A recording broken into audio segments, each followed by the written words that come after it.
My journey in the rehab, I was a bit worried first. And say that because I never heard of a rehab before I was. So my wife told me it's a sort of training. When they were taking me, they told me it's a stop of, it's just a way of training you to manage your drinking.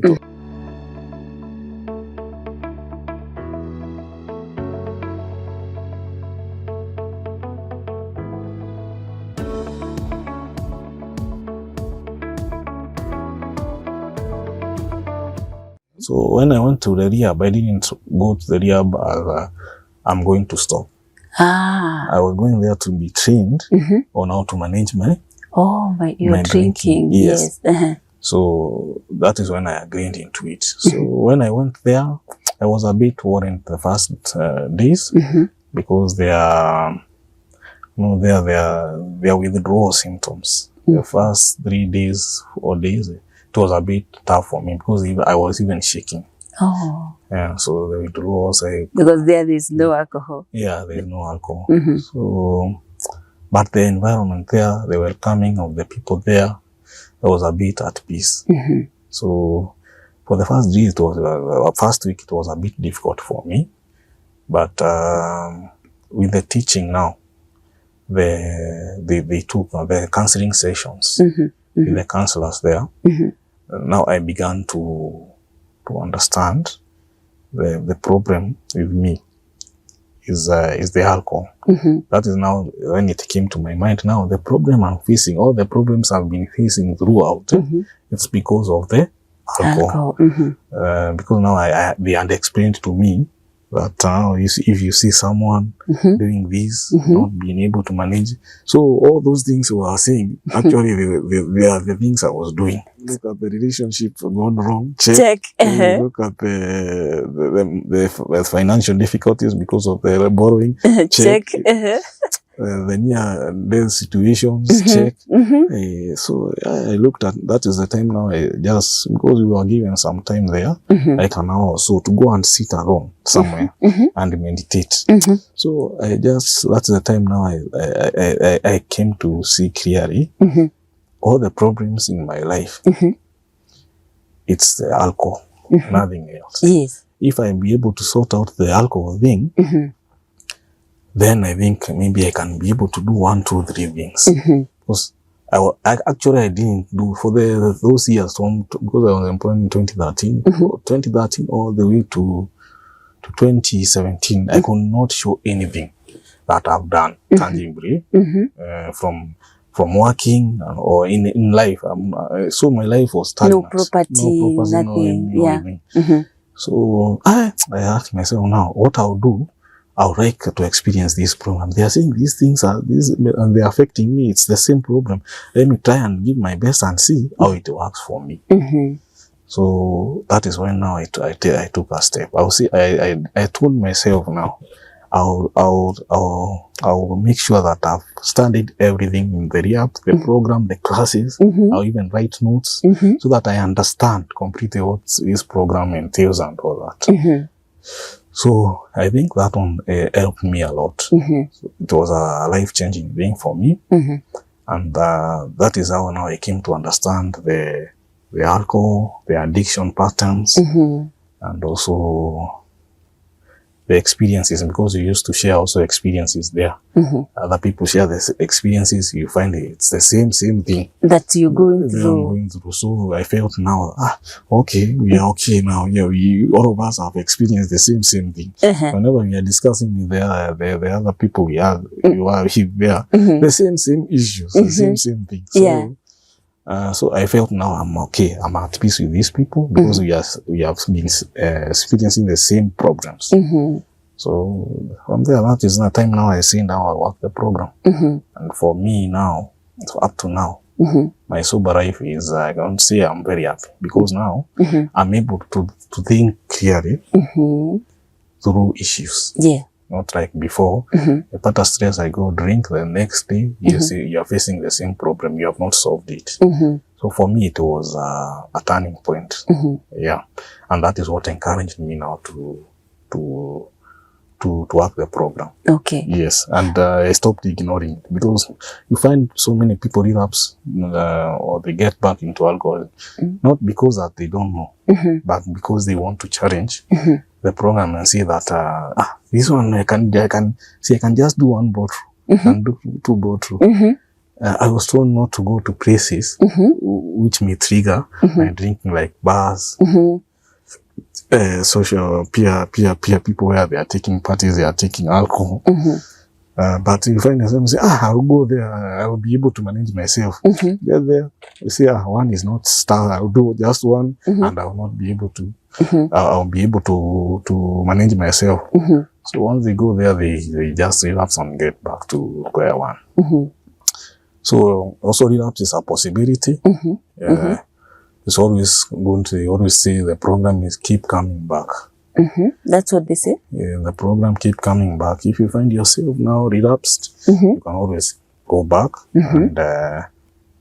and sort of seek treatment and move on. So they kind of keep an open door for you, but not really encouraging you to go back to... Just in case if it happens, you can go back so that you do what? You get the help. Okay. Yes. So luckily for me, I have not relapsed for the 6 years. And I'm glad. Yeah, and I also want to believe with you that you're not going to relapse. But if it happens, as you say, there is still an opportunity for you to go back and still recover. Yes. But hopefully, you'll not go there. Yes. But there's a statement I've had with recovering alcoholics. Yes. That word that I've used, that they introduce themselves like, I'm a recovering alcoholic. Yes. Like it is a continuous thing. Yes. You don't say, I'm recovered. No. So what is the difference, Ken? Oh, the difference is, you know, every day for me, I take my sobriety each day. Okay. I don't count my 6 years sobriety as an achievement for me. Okay. It's today. It's today. I work today. If I'm able to stay sober today, that's enough. Oh. Tomorrow, the same thing. Small steps. Yes, small. So it's every day. The challenges, what challenges am I facing? Are these challenges likely to trigger me go back to the drinking? So I'm guarding my sobriety at all costs, because I know if I relapse or I go back to taking, then my life will not be good. It will be miserable. Every day when I wake up in the morning, I do the serenity prayer. Yes. So when I go to sleep, I do another serenity prayer. So it's, for me, it's each day. I take each day. Today has come. I deal with today. Tomorrow, yesterday is gone. So that's how we normally deal with the life. Yes. I'm picking something very important. Yeah. That you're not looking at the 6 years. No. Your soberness or your sobriety. Yes. As an achievement. That is what I heard you say. Yes. Like I'm picking that. Yes. It is day to day. It's today. If it is today you have achieved, you have not taken alcohol. That's a plus for me. It's a plus for you. Yes. We say in psychology that small steps or small changes are big changes. Yes. Because you are counting for that. That yes, this is a day. Yes. I'm off alcohol. Yeah. And it is an achievement for me that day, not the years back. No. It is today. Now. And I think that is very important for some of us who have not been into alcohol and not even wishing to get to there, but also saying that what about others? Yes. How do you look at it? Even those that may not have to go to the rehab or they have not gone to the rehab. Yes. Each day, it's an achievement for that day. That day. And that is what your goal is. Yes. To be sober that day. Yes. I think that is very important. That is critical. That is critical. That's very important. Yeah. So you progressed with the rehab? Yes, I worked my rehab successfully and completed the 3 months. Because now with alcohol, you go for 3 months. For narcotics, that's now the hard stuff, the heroin, bangi and all that. They go for 6 months. Okay. The other time is because they say them is fat for soluble, ours is water soluble. Okay. So the water soluble is clears faster than the fat. Okay. Fat takes time to clear from the system. Okay. So that's why narcotics take longer for 6 months. So I worked my program for 3 months, finished successfully. Then after that, they do what we call aftercare. Okay. Aftercare, you are outside, but you visit them, and once per week, so that now they can guide you on the challenges you may be facing as you integrate back to the society. Remember now, the previous society, the way they used to see you. Ken ni mlevi, mtu very useless, and all that. Yeah. And the negativity and all that.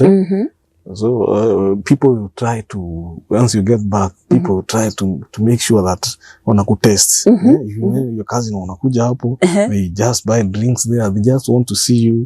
Ulisema uliacha. And all that. Yeah. So those challenges are there. Your friends also, they are calling you. While they are calling you, they are telling you now to meet them in bars. What they want to test is it's for you to go and test you. And maybe, and not everyone is also always happy when you become sober. So all those things you are trained at the rehab on how to handle them. Also in the AA meetings, I think there are discussions to that. People share their real life experiences, where the challenges, you hear them talk about that. So you'll be able to be addressed on how to survive on that. Okay. So I did my aftercare, and I was doing my aftercare. I was also attending the AA meetings. I attend also AA meetings. Okay. Yes, so I just go to meetings, and we share our experiences. Even when you are like now? Yes. Okay. I get to AA meeting. We share our experiences, the challenges, there are solutions there, they are given there, and life continues. Okay. Yeah. So how long does the aftercare session go? It's 3 months. They normally do it for 3 months. And you are really to go to face the world. Now, remember now the previous experiences, your life evolved around alcohol. Now this one, there's no alcohol there. If it is problems you are facing them, hand on. If there are challenges, hand on. So there is a way they help you to start coping with them. Okay. Then the AA meetings now you attend assist you in the other challenges. Okay, I'm looking at the situation of the rehab and the support. So it's more of a support group and to encourage you to continue on recovery. Yes, it's an holistic approach. I'll say it's an holistic approach, all dimensions. Because at the rehab, they make sure that your mental problem is sorted out. You are eating well, so your body is okay. They have some games you do, exercise and all that. There is learning. So it's an holistic approach to helping you now recover and become a alcohol-free person. Okay. Yes. So probably, Ken, you could share with us, or with our viewer. Yeah. What are some of the triggers that you have realized were driving you into alcoholism? Yes. Yeah. Yeah. Trigger number one is I'll say that they are peers. Peers. There is bars. So where alcohol is served generally. And also social media sometimes. Social media sometimes creates this is happiness. People are having brass, they are drinking, they are driving. Yeah, you see all those things. Yeah. And also you see now there's a lot of things in the society generally whereby alcohol is perceived as an achievement. Whenever you achieve something, the party it has to have alcohol. That's the celebrations. The celebration. Yes, you get there and say, now I've done this. We need a celebration here. There's whole alcohol served there. There's nyama served there. So that is not the case. I think achievements for me now, it's It's more, I would associate myself in a more spiritual way. I would like to maybe to go to church, or maybe call someone, a pastor or someone, and come and pray. We have some drink, we have some food, cold food, eat food, or maybe I take my family out for our own trip and all that. So those, for me, those ones work for me. It is not alcohol. Achievement is not always taking alcohol. That's achievement. That's not true. Yeah. I can agree with you because I've never tasted alcohol, not planning to take, but I know I've had achievements in my life. I celebrate them, but I don't celebrate them with alcohol. Exactly. Now, Kenny, there is a lot of alcoholism. There is a lot of drinking. Sometimes we've even had people dying out of the illicit brew. Probably it was done. I don't know how it is made. You find that people are losing lives because of alcohol. And those are some of the challenges that we see ourselves because they are on social media, they are on, the normal media, the televisions and the radios and all that. And we are hearing different places.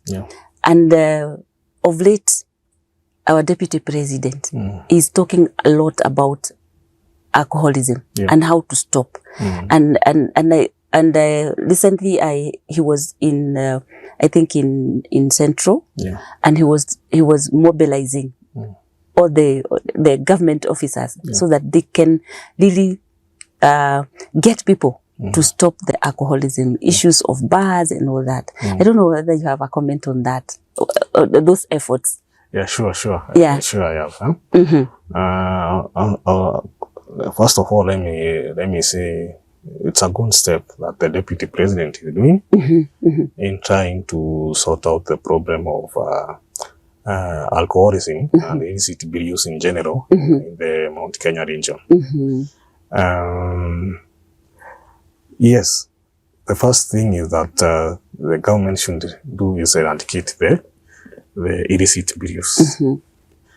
I think we should also see into a way of how they will now help the people who are addicts, who are already in it, the people who are hopeless, so that now they address also that challenge. And also recommend them, maybe they can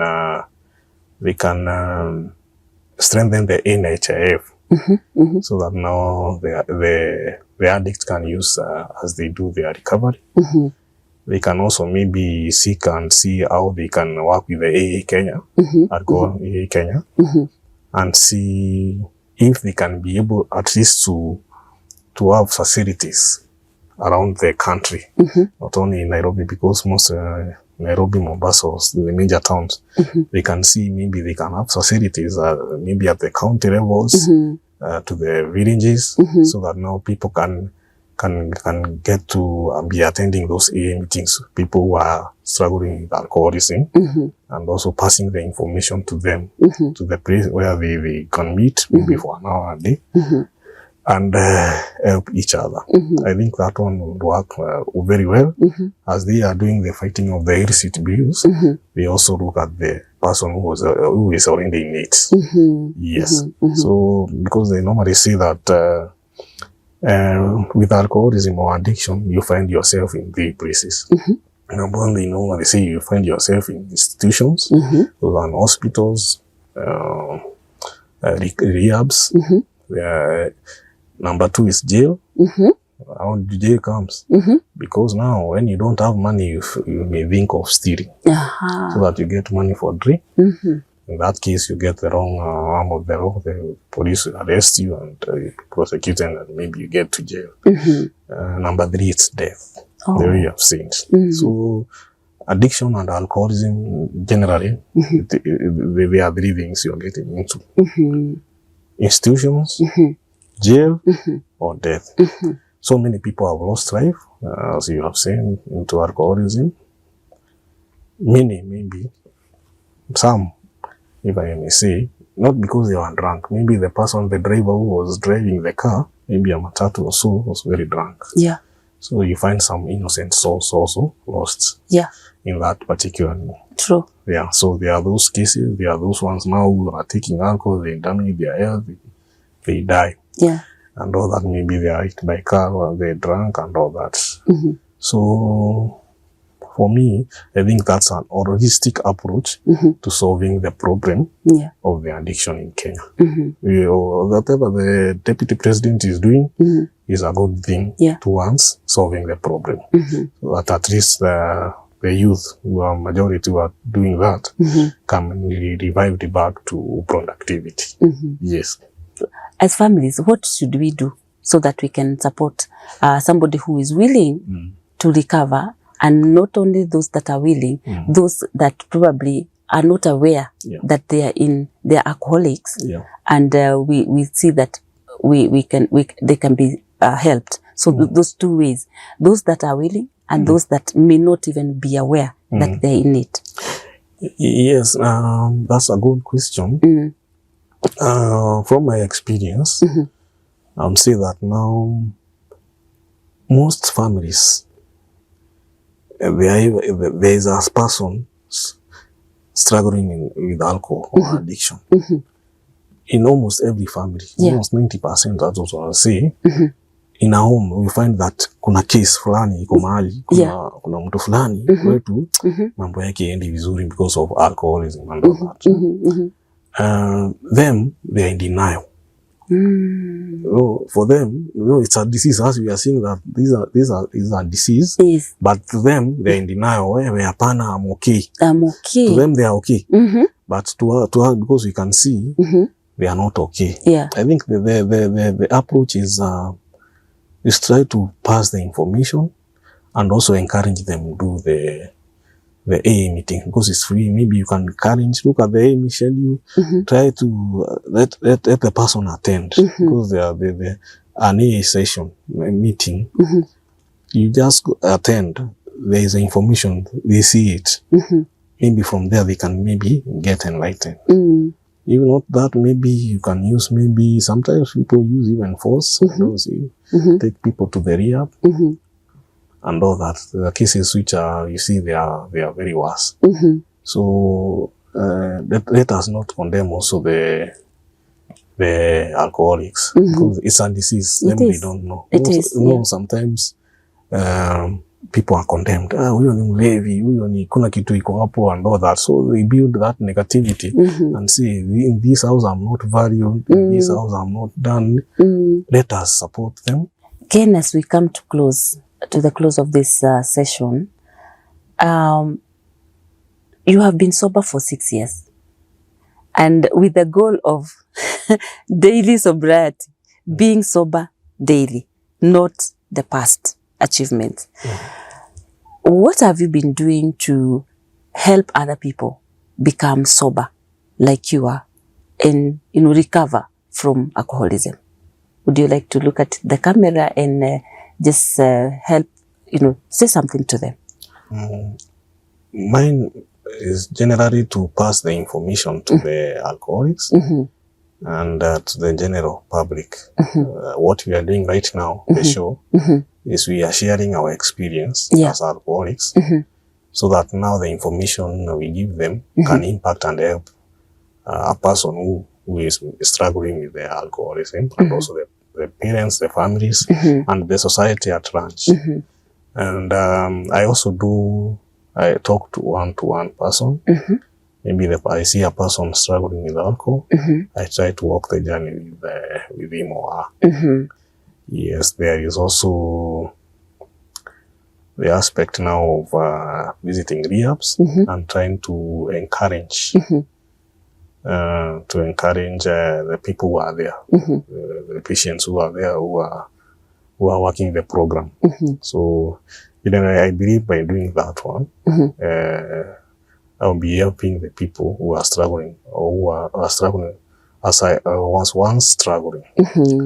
And that one also is also a journey to me. It helps to keep my faith, the sobriety life. So now you can always keep this sobriety by sharing it, not keeping it to yourself. If someone else is able to benefit from it, it really encourages me, and it makes me to be stronger in this field on sobriety. Yes. Young people are mostly, we get a lot of young people getting into alcoholism. What would you like to say to them? I think generally they need to seek the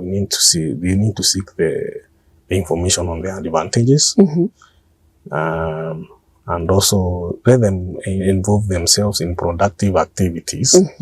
And alcoholism is not the best because it will make your life miserable.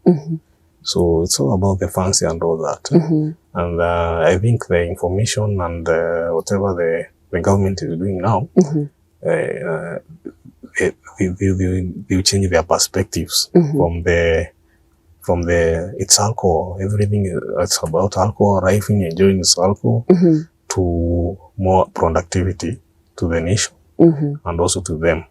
Yes, they involve themselves in productive activities, in investments, and also let them stay in the right people, people who impact them, the right mindset, not people who make them go to the alcohol way, the addiction way, the narcotics and all that, which has a negative impact on their health, their finances, their relationship, their work and all that.